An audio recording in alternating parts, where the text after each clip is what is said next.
Hi hello guys ഞാൻ ഇന്നൊരു കാര്യം നിങ്ങളോട് പറയാൻ വേണ്ടിയിട്ട് വന്നതാണേ. വേറെ ഒന്നുമല്ല, നമ്മുടെ ഇന്നത്തെ വിഷയം വിശ്വാസവഞ്ചനയാണ്. ആർക്കെങ്കിലും വിശ്വാസവഞ്ചന സംഭവിച്ചിട്ടുണ്ടോ? അല്ലെങ്കിൽ നിങ്ങൾ ആരെങ്കിലും അവരുടെ വിശ്വാസം പിടിച്ചു പറ്റി നിങ്ങൾ അവരെ പറ്റിച്ചിട്ടുണ്ടോ? ലൈഫിൽ ചെയ്യുന്ന തെറ്റുകളിൽ മുമ്പിൽ നിൽക്കുന്ന ഏറ്റവും വലിയൊരു തെറ്റാണ് വിശ്വാസവഞ്ചന എന്നുള്ളത്.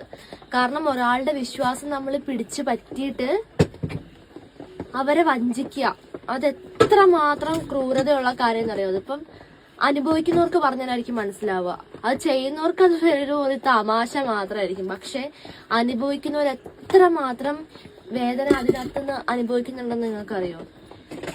കാരണം അത്രയും നാൾ ഒരാളെ നമ്മൾ വിശ്വസിച്ചിട്ട് അവരുടെ ഭാഗത്ത് നിന്ന് പെട്ടെന്ന് നമ്മൾ വഞ്ചിക്കപ്പെട്ടു എന്ന് നമ്മൾ അറിയുമ്പോൾ ഉണ്ടാകുന്ന ഒരു ഷോക്ക്. കാരണം ഞാൻ അനുഭവിച്ച ഒരാളാണ്, അതുകൊണ്ട് എനിക്ക് അനുഭവം ഉണ്ട്, അതുകൊണ്ട് എനിക്കത് പറയുകയും ചെയ്യാം. കാരണം ഓരോ കാര്യങ്ങൾ ചിലത് നമ്മൾ അനുഭവിക്കണമെന്നില്ല, അപ്പൊ നമുക്ക് ചില കാര്യങ്ങൾ കണ്ടു കഴിയുമ്പോൾ നമുക്ക് മനസ്സിലാവും. പക്ഷെ ഇത് സത്യം പറഞ്ഞാൽ എനിക്ക് ഇഷ്ടംപോലെ പ്രാവശ്യം സംഭവിച്ചിട്ടുള്ള ഒരു കാര്യമാണ്. പിന്നെ ആരെ വിശ്വസിക്കണം എന്നുള്ള ഒരു ക്വസ്റ്റ്യൻ മാർക്ക് ഉണ്ട് എനിക്ക് ഇപ്പോഴും ഉണ്ട്. അത് ആരെ വിശ്വസിക്കണം, എങ്ങനെ വിശ്വസിക്കും? അത് വിശ്വസിക്കുന്നവർ, ഞാൻ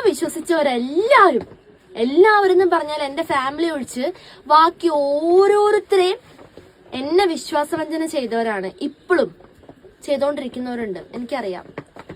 എന്നിട്ടും അവരവരുടെ ഭാഗം നിന്നിട്ട് ന്യായീകരിക്കുന്നു. നമ്മൾ അവരുടെ കള്ളം പൊക്കി എന്ന് അറിഞ്ഞിട്ടും അവരവരുടെ ഭാഗം അവര് നാണമില്ലാതെ ന്യായീകരിച്ചോണ്ടിരിക്കുവാണ്. നമ്മൾ കണ്ടുപിടിച്ചു, അവര് നമ്മളെ പറ്റിച്ചു, ചതിച്ചു, നമ്മൾ എത്തിരുന്ന ചോറല്ലെന്ന വിചാരം. എന്നിട്ട് കണ്ടുപിടിച്ച് കഴിഞ്ഞിട്ട് അവരിരുന്നിട്ട് അവരുടെ ഭാഗം ക്ലിയർ ആക്കി കള്ളത്തരങ്ങൾ പറഞ്ഞുകൊണ്ടിരിക്കുന്നു. നാണുണ്ടോ അല്ലേ? ഇല്ല, അവരെ ആശ്വസിക്കുന്ന എങ്ങനെ ഞാൻ പറയട്ടെ, ഓരോരുത്തരെ ഇങ്ങനെ ട്രാപ്പിട്ട് പിടിച്ചിട്ട് ഓരോരുത്തരുടെ സ്വഭാവമാണ്, ഓരോ ടൈപ്പ് സൈക്കോകൾ ഉണ്ടാവുമല്ലോ.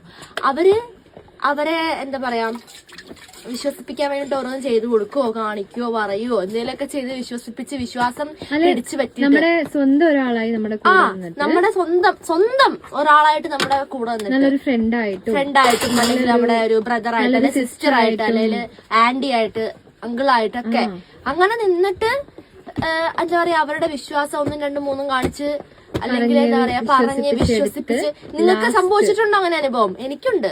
എന്നിട്ട് വിശ്വാസം മുഴുവനും, കാരണം നമ്മൾ ഒരാളെ വിശ്വസിക്കുക, ട്രസ്റ്റ് അത് ബ്രേക്ക് ആയി കഴിഞ്ഞാൽ നമുക്ക് ഒരിക്കലും അത് തന്നെ ഒട്ടിക്കാൻ നമുക്ക് പറ്റില്ല.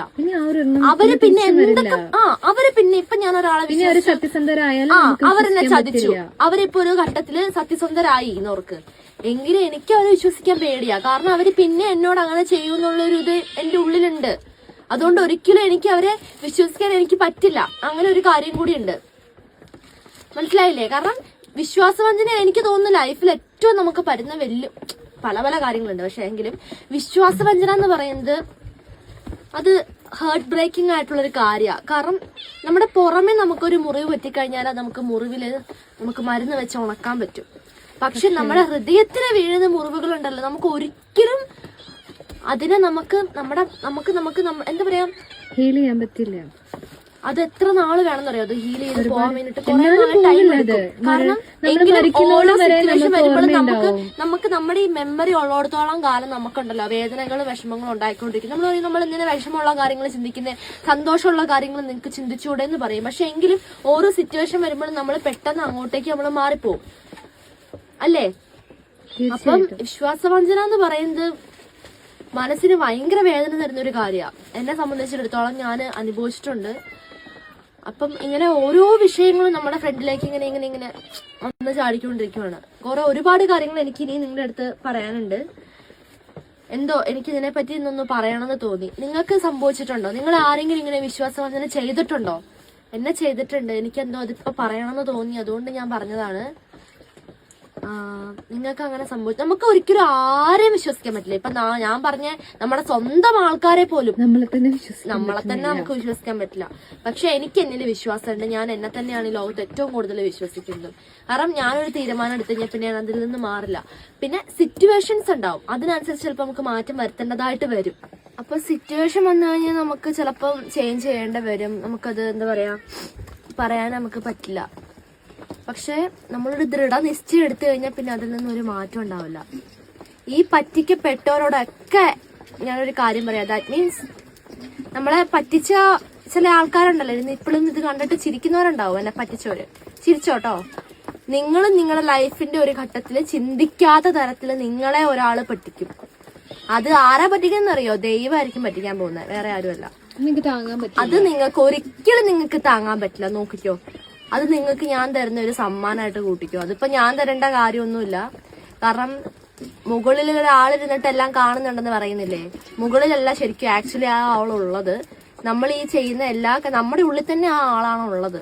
അപ്പം നമ്മളെ ചുറ്റിനും ദൈവം ഇല്ലാത്ത സ്ഥലങ്ങളില്ല. മണ്ണിലും വിണ്ണിലും തൂണിലും തുരുമ്പിലും ദൈവമുണ്ട്. അപ്പൊ നമ്മൾ ചെയ്യുന്ന ഓരോ കാര്യങ്ങളും എല്ലാം അവിടെ ദൈവം കുറിച്ചു വെക്കുന്നുണ്ട്. മനസ്സിലായല്ലോ? അപ്പൊ നമ്മളോട് ഈ വിശ്വാസവഞ്ചന ചെയ്യുന്നവരോട് ദൈവം ചോദിച്ചോളും ഗൈസ്. പിന്നെ അതുമാത്രമല്ല, ഇപ്പം ഈ വീഡിയോ കാണുന്ന പലരും വിചാരിക്കുന്നുണ്ടാവും ചിലപ്പോ എന്റെ ലൈനോ അല്ലെ എന്റെ ബോയ് ഫ്രണ്ട് എങ്ങാനും ആയിരിക്കും എന്റെ വിശ്വാസവഞ്ചന ചെയ്തിട്ട് പോയിട്ട് അതിന്റെ വിഷാദത്തിൽ ഞാൻ ഇരിക്കുമെന്നൊക്കെ ചിലപ്പോ ചിന്തിക്കുന്നവരുണ്ടാവും. അല്ല, അവരൊന്നുമല്ല. പലരും ആവാന്ന് ഞാൻ ഓൾറെഡി മുമ്പേ ഞാൻ പറഞ്ഞിട്ടുണ്ടായിരുന്നു. ഇതിപ്പോ നമുക്കൊന്നും പ്രഡിക്റ്റ് ചെയ്യാൻ പറ്റില്ല ഇവരായിരിക്കും നമ്മളോട് അങ്ങനെ ചെയ്യുക. നമ്മൾ വിചാരിക്കാത്ത ആൾക്കാരായിരിക്കും നമ്മളോട് ചെയ്യുന്നത്. ഇപ്പൊ നോക്ക്, ഞാനിപ്പോ ഓർക്കുക, എനിക്ക് മുമ്പ് വിശ്വാസവഞ്ചന ഇതേപോലെ എന്നെ വിശ്വസിച്ചിട്ട് അത് തരാം ഇത് തരാം, അത് ചെയ്തു തന്നു ഇത് ചെയ്തു തന്നു വിശ്വസിപ്പിക്കാൻ വേണ്ടി അവർ ചെയ്തും തരും. അപ്പൊ നമ്മൾ അവരെ വിശ്വസിക്കില്ലേ? അപ്പൊ അങ്ങനെ ചെയ്തു എന്താ പറയാ, ആവശ്യമായ ഘട്ടത്തില് നമ്മുടെ കൂടെ സഹായിക്കാൻ നിൽക്കും. പല അവരതൊക്കെ മുതലെടുക്കുന്നതാണ്. അതല്ലേ ശരിയാണ്. ഓരോ സിറ്റുവേഷൻസ് ഓരോരുത്തരും മുതലെടുക്കുന്നതാണ്. അങ്ങനെ നമുക്ക് പറ്റില്ലാത്തൊരു ഘട്ടത്തിൽ നമ്മളൊന്ന് സഹായിച്ചു കൂടെ വന്നിട്ട് പിന്നെ നമ്മുടെ വിശ്വാസം പിടിച്ചു പറ്റിയിട്ട് വേറൊരു സിറ്റുവേഷൻ വരുമ്പോ നമ്മളെ അതിൽ നിന്ന് ചതിക്കുക, വിശ്വാസം പിടിച്ചു പറ്റി നമ്മുടെ പൈസയും കൊണ്ട് മുങ്ങുവോ, അങ്ങനെയൊക്കെ സംഭവങ്ങൾ അങ്ങനെയൊക്കെ ഉണ്ട്. അപ്പം എന്താ പറയാ, നമ്മൾ വിചാരിക്കാത്ത സമയത്തായിരിക്കും ഓരോരുത്തരും നമ്മുടെ ലൈഫിലേക്ക് കടന്നു വരുന്നതും നമ്മളെ ചതിക്കാൻ ശ്രമിക്കുന്നതും. നമുക്ക് ഞാൻ പറഞ്ഞില്ലേ, പലരുടെ അടുത്തുനിന്നായിരിക്കും നമുക്ക് വിശ്വാസവഞ്ചന സംഭവിക്കുക. നമുക്കൊന്നും പറയാൻ പറ്റില്ല. ആരുടെ അടുത്തുനിന്ന് എപ്പോ എങ്ങനെ വരുന്നൊന്നും നമുക്കത് പറയാൻ പറ്റില്ല. ഇപ്പൊ ആരെ വിശ്വസിക്കണമെന്ന് സത്യം പറഞ്ഞ എനിക്കറിയില്ല. ആരെ വിശ്വസിക്കേണ്ടത് എനിക്കറിയത്തില്ല. സത്യം പറയാം, എനിക്കറിയാത്തൊരു കാര്യമാണ് ആരെ വിശ്വസിക്കണം. കാരണം ഇപ്പം ലൈഫിലേക്ക് നമ്മുടെ ഒക്കെ ഒരാൾ ഹെൽപ്പ് ചെയ്ത് വന്നു അവരെ അടുത്ത് കണ്ട് നമ്മൾ മിണ്ടുന്നു, സൗഹൃദമാവുന്നു. അപ്പം എന്താ പറയാ, എനിക്കറിയില്ല എങ്ങനെ ഒരാളെ നമ്മളെങ്ങനെ മുൻകൂട്ടി പ്രഡിക്ട് ചെയ്തിട്ട് നമുക്ക് അയാൾ ദുഷ്ടനായിരിക്കും, പക്ഷെ അയാൾ നല്ലതായിരിക്കും. അയാൾ ദുഷ്ടനാണ്, അയാൾ എന്നോട് അങ്ങനെ ചെയ്തു. ചിലപ്പം നമ്മൾ അങ്ങനെ ദുഷ്ടനാന്ന് വിചാരിക്കുന്ന ഒരു പാവമായിരിക്കും, ദുഷ്ടനല്ലാന്ന് വിചാരിക്കുന്ന പാവം പോലെ നിൽക്കുന്ന ഒരു ഭയങ്കര സാധനമായിരിക്കും. ചിലപ്പോൾ ഭയങ്കര സാധനം ലുക്കുള്ള ഒരു ഭയങ്കര സാധനമായിരിക്കും. ചിലപ്പോൾ പാവമായി നിൽക്കുന്ന ഒരു പാവമായിരിക്കും. നമുക്ക് ബഹുജനം പലവിധല്ലേ. അതുകൊണ്ട് തന്നെ നമുക്ക് എന്താ പറയാ, ഒന്നും നമുക്ക് പറയാൻ കഴിയില്ല ഗൈസ്. നമുക്ക് പ്രഡിക്റ്റ് ചെയ്യാൻ പറ്റില്ല എങ്ങനെ എന്താന്നുള്ള ഒരു കാര്യം. എനിക്കറിയത്തില്ല ആരെ ഇപ്പൊ വിശ്വസിക്കണം, ആരെ ഇപ്പൊ വിശ്വസിക്കണ്ട. നമുക്കിപ്പോ ഒരാളുടെ സ്വഭാവം മുൻകൂട്ടി കണ്ടിട്ട് അവൻ അങ്ങനെ ആയിരിക്കും എന്ന് നമുക്കൊട്ട് പറയാനും പറ്റില്ല. ഇതിപ്പോ ആകെ ഒരു കുഴഞ്ഞൊരു സിറ്റുവേഷൻ ആണ് ഇപ്പൊ ടോട്ടലി ഫുള്ളുള്ളത്.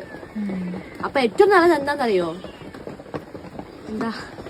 എന്തായിരിക്കും? ആരെയും വിശ്വസിക്കാത്തത്. ഒരുത്തരെ നമ്മള് ഒരു ഡിസ്റ്റൻസ് ഇട്ട് നിർത്തിക്കോളാം. മനസ്സിലായില്ലേ? ഞാൻ പറഞ്ഞ് മനസ്സിലായില്ലേ? എന്റെ ലൈഫ് കൊണ്ട് ഞാൻ പാഠം പഠിച്ചതാണ്. ഒരു ഡിസ്റ്റൻസ് ഇട്ട് നിർത്തുക. ഒരുത്തരെയും ജീവൻ ഉണ്ടെങ്കിൽ ഒരാളെ ഉണ്ടല്ലോ, എന്റെ ജീവൻ ഞാൻ നിനക്ക് തരാന്ന് പറഞ്ഞാലും അവരെ വിശ്വസിക്കരുത്. കാരണം എന്റെ ലൈഫിൽ ഞാൻ പഠിച്ച പാടാതാ. ചിലപ്പോ നിങ്ങൾക്ക് സിറ്റുവേഷൻ അതായിരിക്കില്ല കേട്ടോ, എന്റെ തന്നെ ആവണമെന്നില്ലല്ലോ നിങ്ങൾക്കും. പക്ഷെ ഞാൻ പഠിച്ച പാടാതാ. ഒരുത്തരെയും ലൈഫിൽ വിശ്വസിക്കരുതെന്നുള്ള പാഠം ഞാൻ പഠിച്ചു. അതുകൊണ്ട് ഒരാളെ ഞാനുണ്ടല്ലോ ഈ ജന്മത്തിൽ ഞാൻ വിശ്വസിക്കില്ല. അവരെന്തൊക്കെ പറഞ്ഞാലും ദൈവം പറഞ്ഞിട്ടായിരിക്കും നമ്മുടെ മുമ്പിൽ വേഷം മാറി അത് അങ്ങനെ ചെയ്താലും ജീവൻ തരാന്ന് പറഞ്ഞാല് എന്നാ തരാന്ന് പറഞ്ഞാലുണ്ടല്ലോ വിശ്വസിക്കില്ല. അത് ഞാൻ ഉറപ്പിച്ച കാര്യം എന്ന് പറഞ്ഞാല് ഉറപ്പിച്ച കാര്യം. അത് ചിലപ്പോ നിങ്ങളുടെ സിറ്റുവേഷൻ അതായിരിക്കണമെന്നില്ല, പക്ഷെ എന്റെ സിറ്റുവേഷൻ ഇതാണ്. എന്താ നിങ്ങൾക്ക് ഇതിനെപ്പറ്റി പറയാനുള്ളത്? നിങ്ങൾ ഇങ്ങനെ അനുഭവിച്ച ഒരാളാണോ? വിശ്വാസം ഇതിനെ പറ്റിയിട്ടുണ്ടോ? എന്താണ് ഇതിനെപ്പറ്റി പറയാൻ? അത് താഴെ കമന്റ് ചെയ്യാൻ മറക്കരുത്.